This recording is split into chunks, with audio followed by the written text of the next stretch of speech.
Hello guys, எல்லாருக்கும் வணக்கம். எல்லாரும் கில்லி படம் பார்த்தீங்களா? என்னடா முட்டாத்தனமா பேசிக்கிட்டு இருக்க முட்டா பயல. சாரி, கில்லி படம் ரீரிலீஸ் ஆயிருக்கல, போய் தேட்டரில் போய் பார்த்தீங்களான்னு கேட்டேன். வந்து படம் வந்து எப்படி இருக்குங்கிறது எல்லாருக்குமே தெரியும். நம்ம சன் டிவிலே பார்த்தீங்கன்னா ஒரு 100 வாட்டி போட்டிருப்பாங்க. ஸோ எல்லோரும் பார்த்து சலிச்சா படம் சொல்ல முடியாது, பார்த்து சலிக்காத படம்னா அது இந்த ஒரே படம் மட்டும்தான்.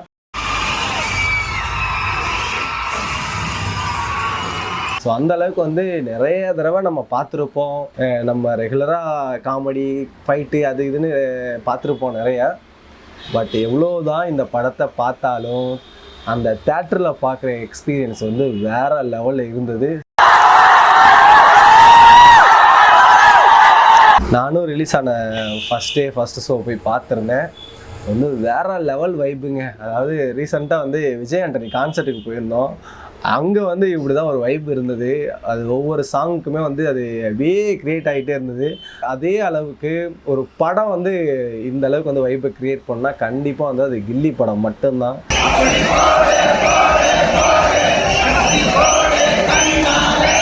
எனக்கு தெரிஞ்சு நான் எவ்வளோ படங்கள் வந்து தேட்டரில் போய் பார்த்துருக்கேன். ஆனால் இந்த மாதிரி ஒரு செலிப்ரேட் பண்ணால் எந்த படமுமே கிடையாது. அந்த அளவுக்கு வந்து ஃபுல் வைப்பு, அதாவது எந்த இடத்துலையுமே லோ ஆகாமல் அப்படியே மேலே ஏற்றி கொண்டு போகிற படம்னா அது வந்து கில்லி படமாக தான் இருக்கும்.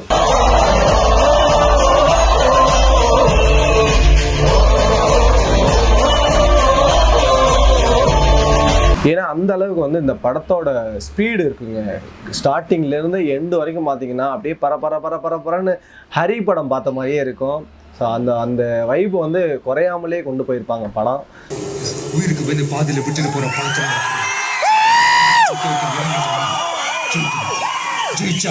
2004 ரிலீஸ் ஆன படம். அப்போல்லாம் வந்து கண்டிப்பாக நிறைய பேர் தேட்டரில் போய் பார்த்துருக்க வாய்ப்பு இல்லை.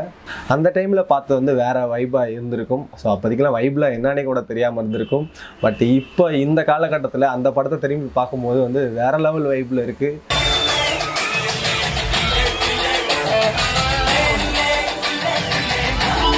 எலெக்ஷனால் ஏப்ரல் 19 வந்து ரிலீஸ் ஆகலை. வெளியிலலாம் வந்து ஏப்ரல் 19 தான் ரிலீஸ் ஆகிருச்சு. நம்ம ஊரில் வந்து 20 தான் ரிலீஸ் பண்ணாங்க. பட்டு வேறு லெவல் சம்பவம் பண்ணி விட்டாங்க.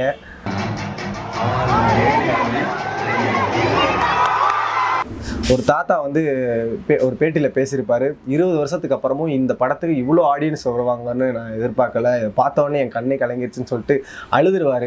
இந்த காலத்தில் எம்ஜிஆருக்கு இருந்த கூட்டம் இன்னைக்கு இருக்கு. 20 வருஷம் கழிச்சு ஒரு படத்துக்கு இவ்வளோ பேர் வர்றாங்கன்னா உண்மையிலேயே வந்து பாராட்டக்கூடிய ஒரு விஷயம். தம்பி விஜய் படத்துக்கு நான் இதே படத்தை நான் பார்த்துருக்கேன். ஆனால் இன்னைக்கு வந்து 20 வருஷம் கழிச்சு இவ்வளோ கூட்டம் வந்திருக்குன்னா எனக்கு உண்மையிலேயே நான் பெருமைப்படுறேன்.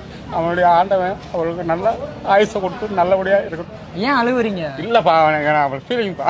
அந்த அளவுக்கு வந்து இந்த படம் வந்து ஒரு கிரேஸை வந்து ஏற்படுத்தியிருக்கு.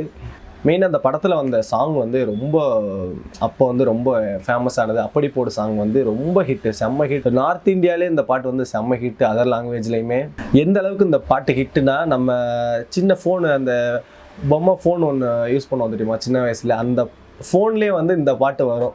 ஸோ இந்த தேவுடா பாட்டு, அப்படி போடு பாட்டு, அப்புறம் அன்னியன் படத்தில் இந்த ரெண்டக்க பாட்டு, இந்த சாங்கெல்லாம் வந்து அந்த ஃபோனில் வரும். ஸோ அப்போ வந்து அப்படி போட்டு பாட்டு வந்து அந்த ஃபோனில் வந்து நிறைய டைம் கேட்டிருப்போம். கண்டிப்பாக வந்து நம்ம வெளியில் கேட்குறத விட அந்த ஃபோனில் வந்து அதிகமாக கேட்டிருப்போம் இந்த சாங்கை. அந்த அளவுக்கு வந்து அந்த சாங் வந்து அவ்வளோ ஹிட்டாக இருந்தது.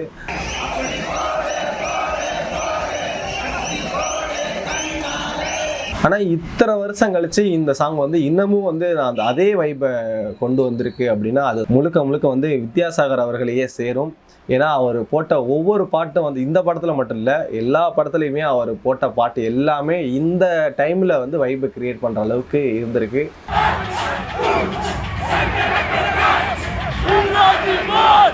இந்த படத்தை வந்து இந்த அளவுக்கு இப்போ கொண்டாடுறாங்க அப்படின்னா வந்து இப்போ இருக்க ஒரு கல்ச்சர் வந்து காரணம்னு நான் சொல்வேன்.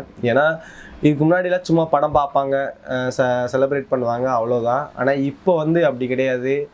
ஸோ எல்லோரும் சேர்ந்து கொண்டாடுறாங்க இந்த படத்தை. வந்து இந்த படம் இல்லை, எதுவுமே ஒரு முக்கியமான நிகழ்வு இல்லை, இப்போ இந்த ஹாப்பி ஸ்ட்ரீட்லாம் போட்டாங்கள்ல அந்த மாதிரி கான்சர்ட்டு, இதெல்லாம் வந்து நிறைய பேர் சேர்ந்துட்டாலே அது ஒரு கொண்டாட்டம் ஆகிடுது.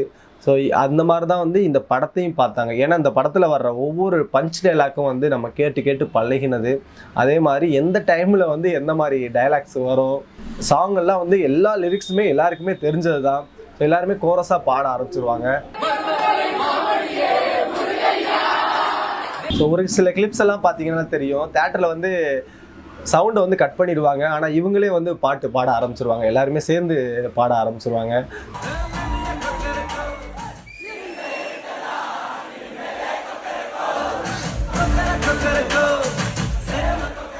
ஸோ அது வந்து இந்த மாதிரிலாம் வந்து கான்செர்ட்டில் தான் பண்ணுவாங்க. ஸோ அவங்க பாடும்போது அவங்க பாடுறத சவுண்டை கட் பண்ணிடுவாங்க, இங்கே ஆடியன்ஸ் எல்லாருமே கோரஸாக பாடுவாங்க. அதை வந்து தேட்டரில் பண்ணியிருக்காங்க. ஸோ இதெல்லாம் பார்க்கும்போது வந்து இந்த காலகட்டத்துக்கு இது வந்து அந்த கொண்டாட்டம் வந்து எனக்கு ரொம்ப பிடிச்சிருக்கு. ஸோ ஏன்னா எல்லாருமே ஏதாவது ஒரு வகையில் வந்துட்டு நம்மளை வந்து பிரித்து வைக்கிறாங்க. இங்கே இருக்க சொசைட்டியில் வந்து நிறைய பிரச்சனைகள் இருக்குது, அதெல்லாம் வந்து ஏதாவது ஒரு தனித்தனியாக பிரித்து பார்க்குற மாதிரியே இருக்குது. ஆனால் இந்த மாதிரி வந்து எல்லோரும் சேர்ந்து கொண்டாடுற மாதிரி நிகழ்வெல்லாம் பார்க்கும்போது ரொம்ப சந்தோஷமாக இருக்குது. ஏன்னா இங்கே வந்து நல்லவன் கெட்டவன், இந்த ஜாதி இந்த மதம் இதெல்லாம் எதுவுமே பார்க்குறது கிடையாது. எல்லாருமே வந்து ஒன்றா சேர்ந்து கொண்டாடும்போது, அதாவது ஒருத்தர் கொண்டாடுறத ஒருத்தர் பார்க்கும்போது வந்து ரொம்ப சந்தோஷமாக இருக்குது.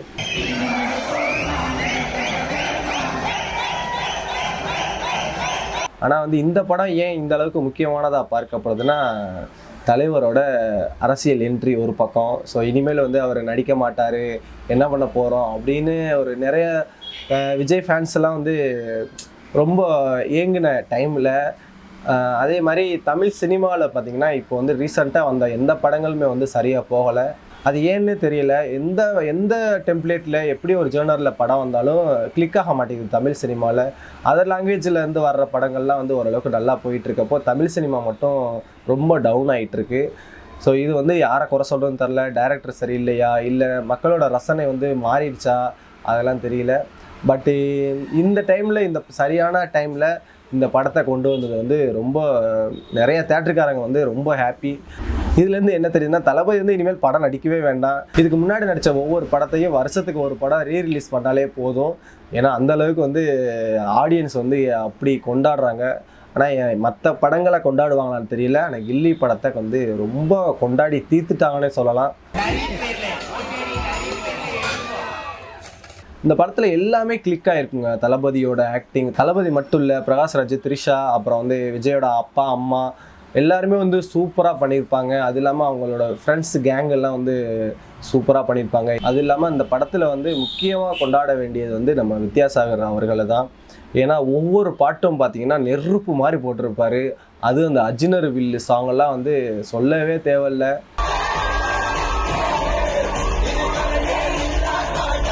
அந்த பாட்டு வந்து எங்கே போட்டாலுமே ஒரு நமக்குள்ளே ஒரு அப்படியே ஒரு ஃபயர் மாதிரி வரும். டிரைவிங்கில், ஜிம்மில் எல்லாம் பார்த்தீங்கன்னா அந்த சாங் வந்து ஃபஸ்ட்டு சாங்கை வந்து இதை தான் ப்ளே பண்ணுவாங்க.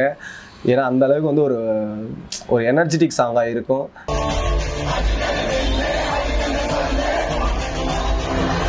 அதே மாதிரி கொக்கரக்கோ சாங், அந்த சாங் வந்து வந்த புதுசில் வந்து ஒரு மெலோடி சாங் அந்த மாதிரி தான் இருந்தது. ஆனால் இப்போ வந்து அதை வைப்பு சாங்காக மாற்றிட்டாங்க.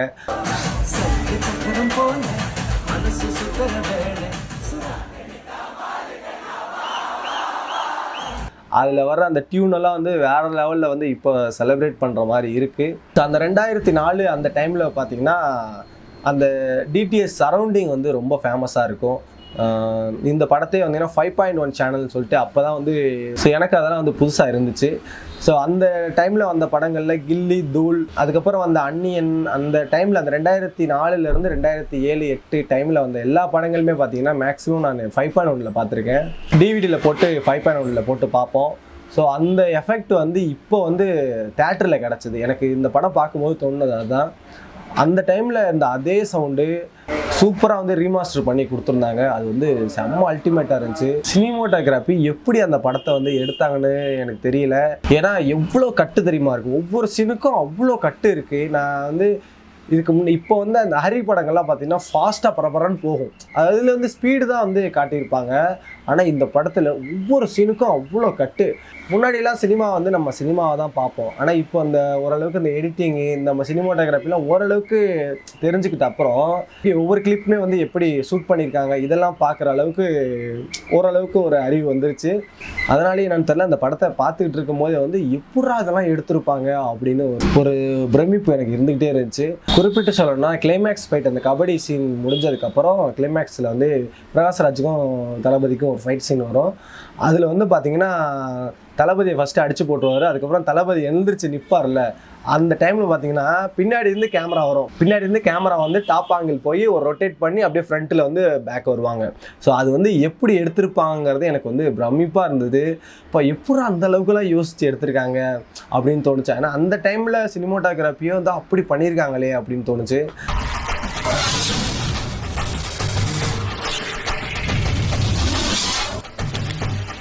அதே மாதிரி அந்த சேசிங் சீனில் பார்த்தீங்கன்னா த்ரிஷாவை கூட்டிகிட்டு ஓடுவார். அவர் அந்த ஆட்டு கொட்டைக்குள்ளே போய் இருப்பாங்க. ஒரு ஃபைட் சீன் வரும், மழை வரும்.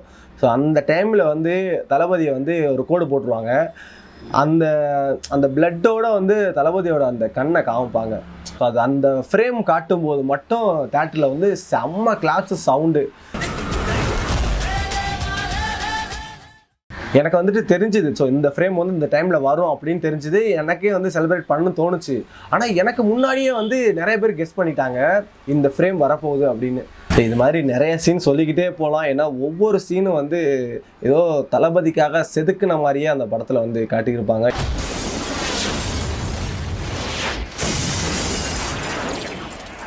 இது எத்தனை வருஷம் ஆனாலும் இந்த படத்தை வந்து எத்தனை டைம் பார்த்தாலும் வந்து சலிக்காது. கண்டிப்பாக வந்து தேட்டரில் போய் எக்ஸ்பீரியன்ஸ் பண்ணி பாருங்கள். ஏன்னா இந்த ஒரு 1 வீக் வந்து கண்டிப்பாக படம் போகும்னு நினைக்கிறேன். ஏன்னா எந்த படமும் இப்போதைக்கு ரிலீஸ் இல்லை. கண்டிப்பாக தேட்டருக்காரங்க வந்து வேறு வழி இல்லை, இந்த படத்தை ஓட்டி தான் ஆகணும் அப்படின்றப்போ கண்டிப்பாக ஆடியன்ஸ் வந்துக்கிட்டு தான் இருப்பாங்க. அது மட்டும் இல்லாமல் இன்டர்வல் டைமில் அந்த கோட் படத்தோட விசில் போடு சாங்கெல்லாம் போட்டு விட்டாங்க. நான் யாருமே எதிர்பார்க்கல. இன்டர்வல் போட்டாங்க, ஆனால் லைட்ஸ் எல்லாம் ஆன் பண்ணலை. என்னடா லைட்ஸ் ஆன் பண்ணலை அப்படின்னு பார்த்தா டக்குன்னு இந்த பாட்டை ப்ளே பண்ணி விட்டாங்க. அதுக்கு ஒரு வைப்பு. ஸோ வந்து அதாவது நிறைய தேட்டருக்காரங்களுக்கு வந்து நல்லா தெரிஞ்சிருக்கு வந்து ஆடியன்ஸை வந்து எப்படி வந்து இம்ப்ரெஸ் பண்ணணும் அப்படின்னு. ஏன்னா இந்த மாதிரி பண்ணும்போது தான் வந்து ஸோ இங்கே வந்து இப்படி இப்போலாம் பண்ணுறாங்க, அங்கே போனால் நல்லாயிருக்கும் அப்படின்னு சொல்லிட்டு அவங்க தேட்டரை தேடி வருவாங்க. ஸோ அது மாதிரி நம்ம தமிழ்நாட்டிலே வந்து தளபதிக்குன்னு நிறைய தேட்டர்லாம் இருக்குது. ஸோ அதெல்லாம் வந்து எந்தெந்த தேட்டர்னு முடிஞ்சால் கமெண்ட்ஸில் சொல்லுங்கள். ஸோ இனிமேல் வந்து இந்த மாதிரி ஒரு ரீரிலீஸை பார்ப்போமா அப்படின்னு எனக்கு தெரியல. ஏன்னா நான் பார்த்த வரைக்கும் கில்லி தான் வந்து முதலும் கடைசியமாக இருக்குமா என்னன்னு தெரில. இன்னமும் நிறைய தளபதி படங்கள்லாம் இருக்குது. அதுதான் வந்து இந்த படத்தை வந்து பீட் பண்ண முடியும்னு எனக்கு தோணுது. இந்த படம் வந்து இந்த அளவுக்கு வந்து ரெக்கார்ட் க்ரியேட் பண்ணியிருக்கு அப்படின்னா கண்டிப்பாக வந்து அடுத்தடுத்து நிறைய படங்கள் வந்து ரீலீஸ் பண்ணுவாங்க. ஸோ அதெல்லாம் இந்த அளவுக்கு கலெக்ஷன் பண்ணுமான்னு தெரியல. பட் நல்ல படங்கள் வந்து கண்டிப்பாக வந்து மக்கள் வந்து கொண்டாடுவாங்க. அது வந்து எந்த ஒரு மாற்று கருத்தும் இல்லை. ஸோ இந்த படத்தை வந்து நீங்கள் தேட்டரில் பார்த்துருப்பீங்கன்னு நினைக்கிறேன். எங்கே பார்த்தீங்க, எப்படி இருந்தது, உங்களோட கருத்துக்களை வந்து கமெண்ட்ஸில் சொல்லுங்கள், நானும் தெரிஞ்சுக்கிறேன். ஸோ இனிமேல் வந்து ஒரு படத்தை ரீரிலீஸ் பண்ணால் வந்து நல்லாயிருக்கும் அப்படின்னு நினச்சிங்கன்னா அது என்ன படங்கிறத கமெண்ட்ஸில் சொல்லுங்கள். இந்த வீடியோ பிடிச்சிருந்துச்சுன்னா மறக்காமல் ஒரு லைக் கொடுத்துருங்க. அடுத்து ஒரு சூப்பரான வீடியோவில் மீட் பண்ணுறேன். நன்றி, வணக்கம்.